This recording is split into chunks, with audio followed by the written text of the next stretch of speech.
51번입니다. 부피가 1000세제곱미터인 토양이 고상 50%, 액상과 기상이 각각 25%였다. 이로부터 얻을 수 있는 정보로 옳지 않은 것은? 이라는 문제입니다. 여기서 지문을 읽고서 생각할 수 있는 게 고상이 50%니까 1000세제곱미터의 50%는 500이 되겠죠. 500g이 되겠고, 그 다음에 액상과 기상이 25%니까 각각 250씩 되겠습니다.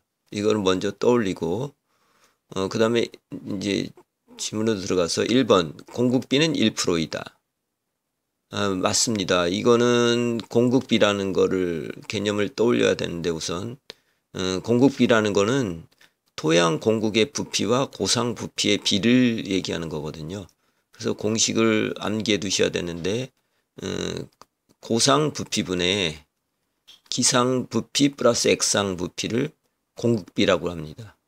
그래서 여기서 500분의 250 플러스 250 해서 500분의 500이 돼서 1이 되겠습니다. 그래서 맞는 지문이고, 2번 포화에 소요되는 수분 함량은 250g이다. 맞는 얘기입니다. 여기서 포화라는 거는 수분 함량이 250g이다. 이거는 액상에 대한 거잖아요. 액상이 250g이니까 포화된 상태에서는 250g이 맞겠습니다. 그래서 맞는 지문이고요. 3번 토양 부피가 10% 감소해도 용적 밀도는 불변한다. 이건 틀린 지문입니다. 용적 밀도라는 개념을 알아두셔야 되는데, 용적 밀도는 고상을 구성하는 고형 입자의 무게를 전체 용적으로 나눈 것입니다. 그래서 공식이 전체 용적분의 고형 입자의 무게, 즉 토양 부피가 변한다는 것은 전체 용적이 변한다는 말입니다. 그래서 이 지문은 불변이라고 해서 틀렸습니다. 그러니까 전체 용적이 10% 변했으니까 이거에 따라서 용적 밀도도 변하겠죠. 전체 용적, 그러니까 토양 부피가 10% 감소했으니까 전체 용적도 10% 바뀌었기 때문에 이것도 용적 밀도가 변하는 게 맞습니다. 그래서 답은 3번이고요. 4번 공급률 계산에 따른 공급의 부피는 실제 액상과 기상의 부피를 합한 값보다 크다. 여기서는 공급률 개념을 알아두셔야 되는데, 공급률이라는 것은 전체 토양 용적에 대한 공급의 비율입니다. 즉 전체 토양의 용적분의 공급의 용적, 공급이라는 것은 액상과 기상이라고 그랬잖아요. 그래서 여기서 이제 공급률이라는 개념을 알아두시고 이제 계산을 해보면 그 공급률이라는 공식이 있습니다. 공급률 공식은 1 빼기 입자 밀도분의 용적 밀도거든요.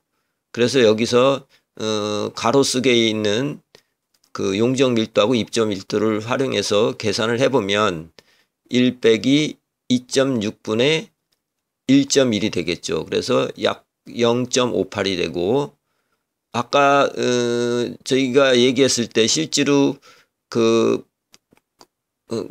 처음에 부피가 1000세제곱센티미터 있을 때 토양의 고상이 50%, 액상과 기상이 각각 25%였기 때문에 여기서는 전체가 1000분의 액상과 기상이 250, 250이었기 때문에 1000분의 500이잖아요. 그러니까 이거 0.5잖아요. 그러니까 공급률 계산한 거랑 처음에 있던 그 계산한 거랑 그 공급률로 계산한 것이 더 크죠. 0.58이라는 숫자가 0.5보다 크기 때문에 이것도 맞는 지문입니다. 그래서 답은 3번이고, 여기서 계속해서 문제가 많이 나오는데 입자 밀도라는 게 또 있습니다. 입자 밀도라는 건 뭐냐면 고상을 구성하는 유기물을 포함한 토양의 고형 입자 자체의 밀도, 그래서 인위적인 요인에 의하여 변하지 않는다는 게 중요합니다.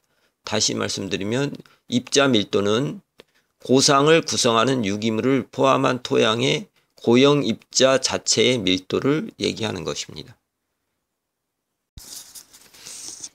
52번입니다. 토양 침식에 영향을 끼치는 토양의 특성으로 가장 거리가 먼 것인데 이건 페이지 400쪽에 그대로 있습니다. 토양 침식에 영향을 끼치는 거는 요거 해설해 보시면 1번 지형이 있고 2번 기상 조건이 있고 3번 토양의 성질이 있고 4번 식물의 생육이 있습니다. 지형은 침식이 빗물에 의해서 분산 탈리가 되고 유거를 형성하는데 그 빨리 형성되고 규모가 커지는 것, 그러니까 유거라든가 분산 탈리가 빨리 형성되고 규모가 커지는 것은 지형의 영향을 많이 받습니다. 경사가 심한 곳이나 심한 곳은 유거 속도가 빠르고 침식량이 당연히 많아지겠죠. 풍식은 평평한 지형이 길면 토양 유실량이 증가합니다. 2번으로 기상 조건은 강우량과 강우 강도가 있는데 그 중에서 강우 강도가 강우량보다 더 영향을 끼칩니다. 그 다음에 세 번째로 토양의 성질은 토성이라든가 구조, 투수성, 유기물 함량, 토양 수분, 토양 표면의 상태, 점토 강물의 종류, 모재 이런 것에 대해서 영향을 받는데 토양이 강우에 의한 침식을 덜 받기 위해서는 침출이 높아야 되고 토양 입단이 잘 형성되고 강우나 유거의 분산 작용에 견디는 힘이 커야 됩니다. 강우나 유거의 분산 작용에 견디는 능력이 커야 되겠죠, 당연히. 그다음에 토양의 침수력은 토양 입자가 클수록, 그다음에 유기물 함량이 많을수록, 토심이 깊을수록, 특히 팽창성 점토 강물이 적을수록 크다는 겁니다. 다시요. 토양의 투수력은 토양 입자가 클수록 유기물 함량이 많을수록 토심이 깊을수록 팽창성 점토 강물이 적을수록 큽니다. 그 다음에 네 번째로 식물의 생육이 있는데 식물 뿌리가 토양 입단 구조를 발달시키고 유속을 감속시키며 토양의 건조를 방지합니다. 그래서 답은 2번 토양색은 전혀 관계가 없습니다.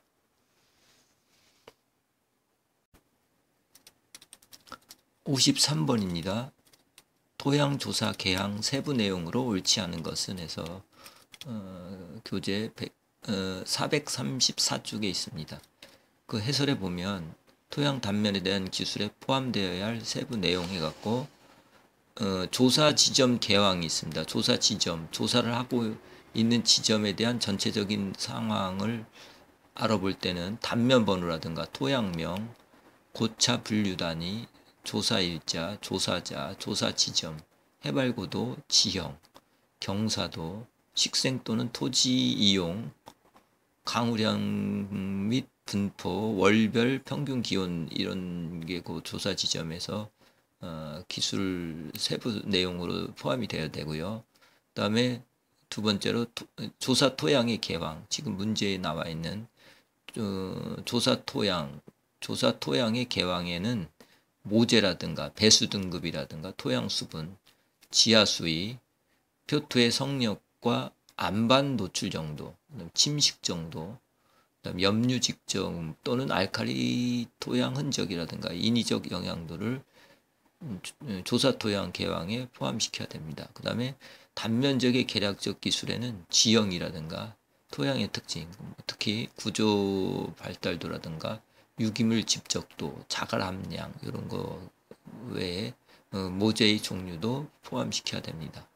그 다음에 개별 층위의 기술에는 토층 기호라든가 층위의 두께, 주 토색이라든가 반문, 토성, 구조, 경고도, 점토 피막, 치밀도나 응고도, 공극, 돌 잘갈, 안편 등의 모양과 양, 무기물 결괴, 경반, 탄산염 및 가용성 염류의 양과 종류, 식물 뿌리의 분포 등을 포함해야 됩니다. 여기서 지금 그 조사 토양의 개항이니까 토양 조사 개항의 세부 내용이 포함이 안 되는 것은 4번입니다. 층위 두께 및 유기물 집적 또는 여기서 찾아보시면 단면의 계약적 기술에 포함되어야 되기 때문에 답은 4번이 되겠습니다.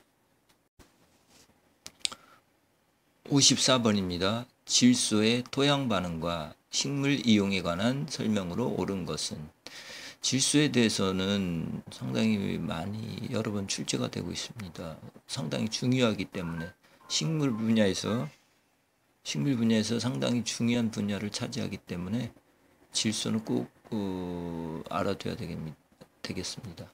먼저 지문 읽기 전에 거기 표를 보시면 낙엽 속의 유기질 질소, 단백질이나 아미노산이 그 암모니아 작용을 통해서 NH4 플러스 암모늄이 되는 거죠. 그 다음에 그 또 암모늄은 질산화 작용에 인해서 질산이 되는데 NO3가 되는데 이건 질산화 작용이고요. 그 다음에 또 NO3는 질산은 탈질 작용에 의해서 N2 그 다음에 NOX가 돼갖고 탈질 작용이 일어나거든요. 그래서 그 관계를 잘 알아두셔야 되는데 이게 그 암모니아 작용하고 질산화 작용하고 탈질 작용 이게 세 가지 중요합니다.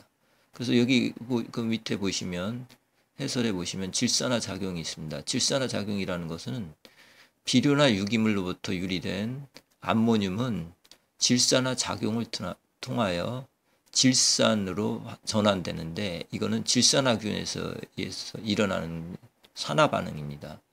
산수가 붙어서 산화 반응이라고 하고 이 질산화 작용은 그 암모늄이 질산으로 되는 건데 여기 보시면은 그 토양 pH가 4.5에서 7.5 범위 내에서 잘 일어나고 매우 산성화된 토양에서는 칼슘과 마그네슘 등의 영양소의 부족이나 알루미늄의 독성으로 인해서 질산화 작용이 저해되고 알칼리성 토양에서는 암모늄이 축적될 수 있으며 질산화균 작용을 또 저해할 수 있습니다. 그래서 일어나기 어려운 거는 그 매우 산성화된 거나 또는 알칼리 토양에서는 잘 일어나지 않는 거죠.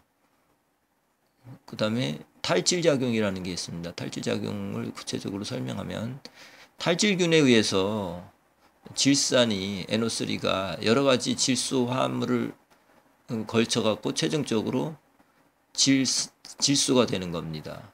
N2까지 전환되는 반응인데 이거는 질산화 작용은 통성 혐기성균이 이제 산소 대신에 질산을 전자 수용체로 이용합니다. 그래서 N2O 형태로 가장 많이 이제 손실이 되고 그러게 되고 그다음에 NO의 형태의 손실은 적고 산성 토양에서 잘 일어납니다. 그다음에 휴산이라는 게 있습니다. 토양 표면에서 질소가 기체 상태인 암모늄으로 대기 중으로 손실되는 현상인데 요소 암모늄 형태의 질소질 비료가 많이 이렇게 휘산이 됩니다. 그래서 이 휘산 같은 경우는 토양 pH가 7 이상일 때 온도가 높고 건조한 상태에서 잘 일어나고 탄산칼슘이 많이 존재하는 석회질 토양에서 잘 일어납니다.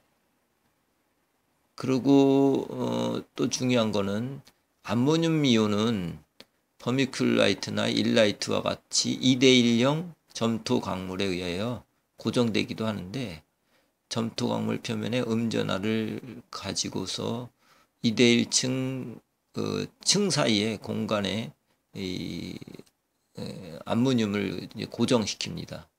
고정시킨다는 거는 그 이용할 수 없게 된다는 겁니다. 그래서 그 공간이 토양 수분의 상태에 따라 팽창 수축할 수가 있습니다.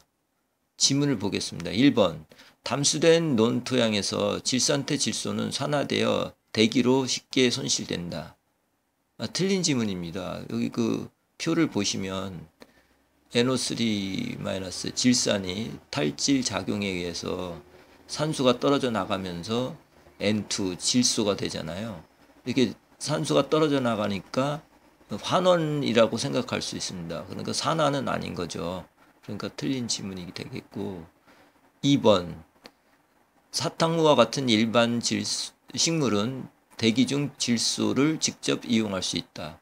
아니죠. 일반 식물들은 질소를 이렇게 직접 이용하는 게 아니라 암모늄태나 NH4 플러스나 NO3 형태로 많이 이용을 합니다. 특히 NO3 형태로 많이 이제 흡수를 하기 때문에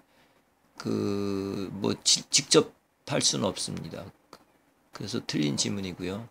3번 알칼리 토양에서 암모늄태 질소는 암모늄태 질소로 휘산된다. 여기 아까 읽었던 휘산 부분에 다시 가서 이렇게 보면 해설해 보면 휘산이라는 건 토양 표면에서 질소가 기체 상태인 암모늄 NO3 플러스로 대기 중으로 손실되는 현상인데 요소 같은 암모늄 형태의 질소질 비료를 사용할 경우에 이렇게 많이 휘산이 일어납니다. 그래서 이거는 맞는 지문입니다. 휘산이라는 거는 암모늄 형태로 날아가는 거를 휘산이라고 합니다. 요소 같은 암모늄 형태의 질소질 비료가 많이 휘산 작용이 나타납니다. 그래서 맞는 지문입니다. 4번 암모늄태 질소는 토양 내 이동성이 높으며 2대1 점토광물 내부층에 고정되면 식물 이용성이 증가한다. 아까 말씀드렸다시피 암모늄 이온은 2대1층 점토광물의 공간에 고정이 된답니다. 그래서 쓸 수가 없는 거죠. 고정이 되면. 그래서 식물의 이용성이 감소하는데 여기서 증가한다. 그래서 틀린 지문입니다.